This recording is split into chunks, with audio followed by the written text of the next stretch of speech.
तो पार्वती जी बोली अच्छा हमें बार बार मरना पड़ता और आपको एक बार भी नहीं, मुझे बार बार मरना पड़ता और आपको एक बार भी नहीं, ऐसा आपने क्या खा रखा है जो आपको एक बार भी नहीं मरना पड़ता। तो कहा मैंने अमर कथा का पान किया है देवी, मैंने अमर कथा का पान किया है, मैंने अमर कथा का पान किया है, इसलिए मुझे बार बार नहीं मरना पड़ता,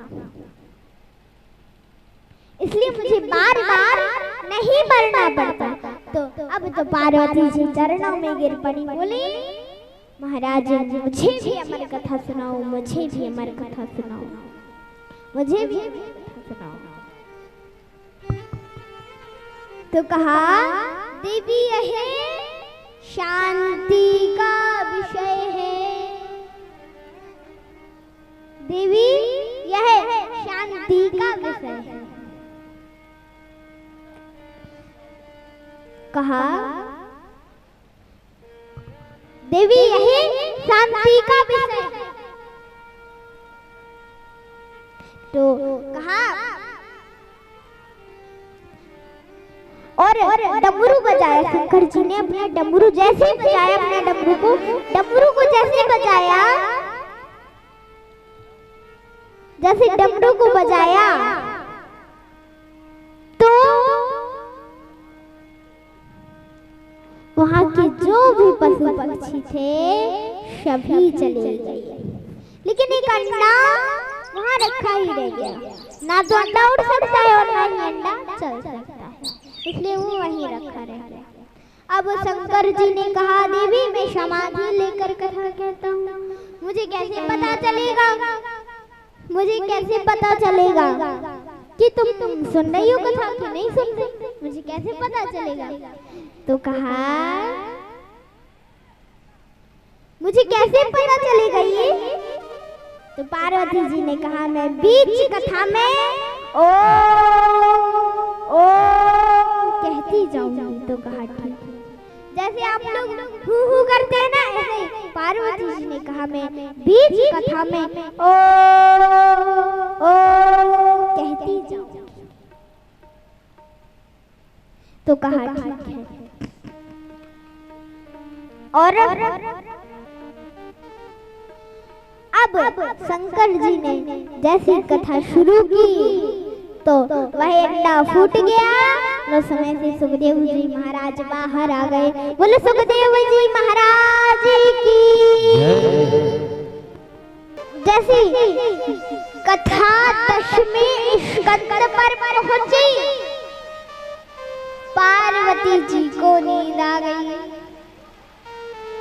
पार्वती जी को तो नींद आ गई।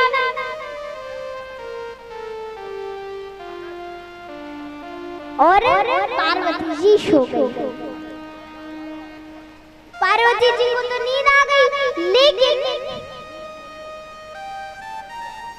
पार्वती जी तो सो गई, लेकिन अब वहां सुखदेव जी महाराज मन में सोचने लगे कि माँ को तो नींद आ गई, कहीं ऐसा ना हो कि बाबा कथा ही बंद कर दे। और सुखदेव जी महाराज पार्वती जी की आवाज में ओ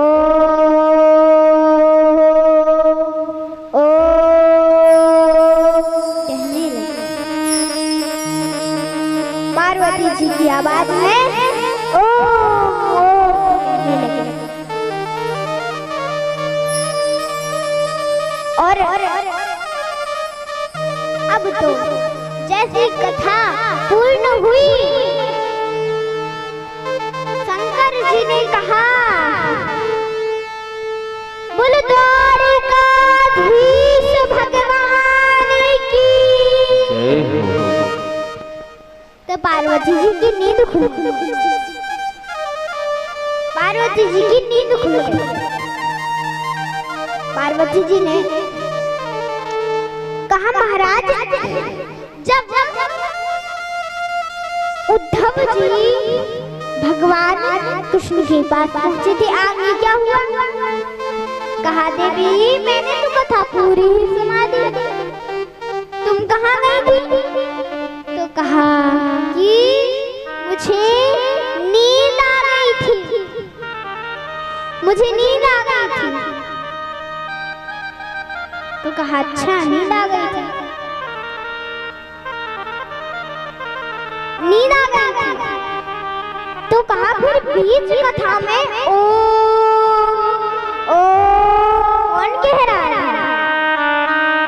तो जैसे सब कहीं देखा कहीं कोई नहीं, और जैसे ही मंच के पीछे की ओर देखा, जैसे पीछे की ओर देखा तो सुखदेव जी महाराज सुनी हुई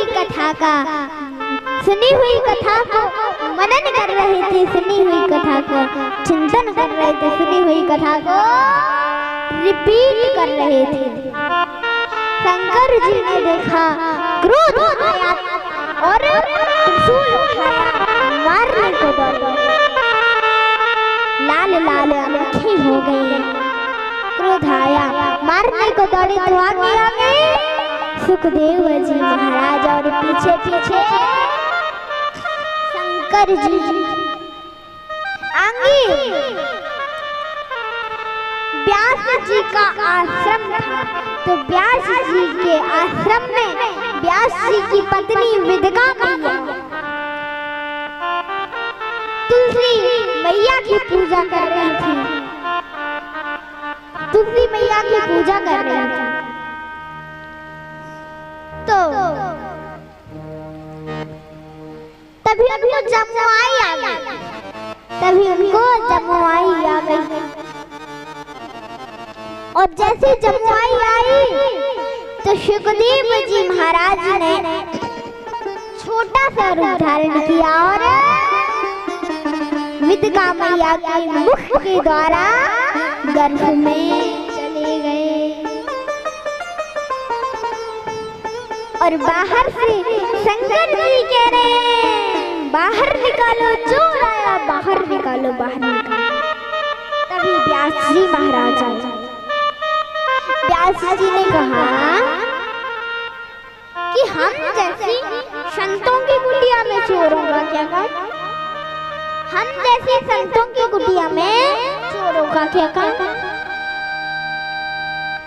तो कहा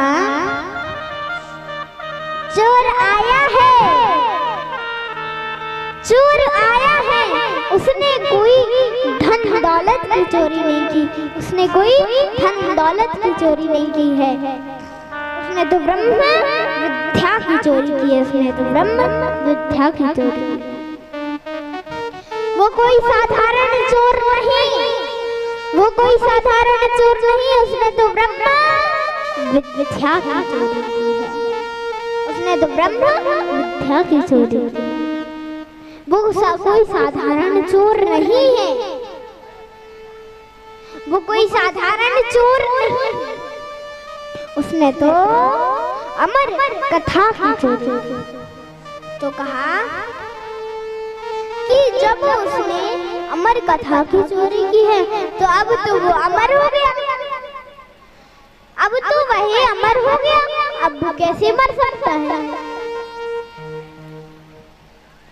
तो शंकर जी बोले ये तो मैं भूल ही गया था, और वापस कैलाश पर्वत आ गए,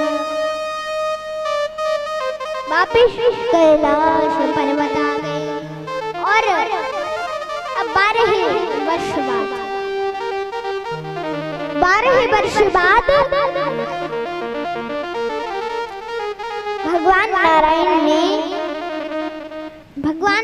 ने आकर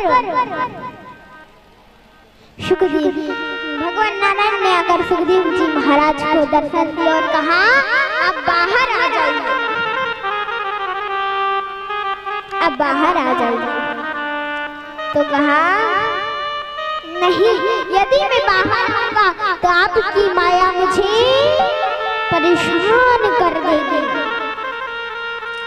आपकी माया मुझे परेशान कर देगी, इसलिए मैं बाहर नहीं आऊंगा।